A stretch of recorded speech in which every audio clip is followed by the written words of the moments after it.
తల్లిదండ్రులకు పిల్లలు 4, 5, 6 మంది ఉండేది, ఉమ్మడి కుటుంబం లాక్కుంటే ఒక్కొక్క తల్లిదండ్రులకు 5, 6 మంది పిల్లలు.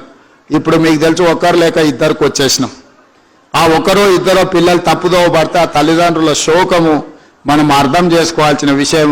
అందుకే తెలంగాణ రాష్ట్రంలో ప్రభుత్వం ఏర్పడ్డ తర్వాత ఈ గంజాయి డ్రగ్స్ పట్ల కఠినంగా వ్యవహరిస్తున్నాం. కొత్త డిపార్ట్మెంట్ను ఏర్పాటు చేసినాం, ఈగల్ ఫోర్స్.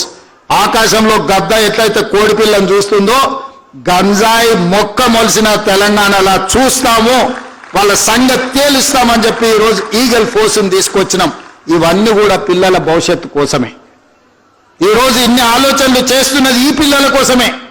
ఈరోజు 1,20,000 మంది టీచర్లని ప్రభుత్వం సంవత్సరానికి 40,000 కోట్ల రూపాయలు విద్య మీద ఖర్చు పెడుతుందంటే ఈ పిల్లల భవిష్యత్తు కోసమే. ఈ పిల్లల భవిష్యత్తే రేపటి దేశం యొక్క భవిష్యత్తు, తెలంగాణ పునర్నిర్మాణం యొక్క భవిష్యత్తు. ఆ భవిష్యత్తును మీ అందరి చేతుల్లో పెడుతూ ఈ బాధ్యతతో మన అందరం వ్యవహరిద్దాం.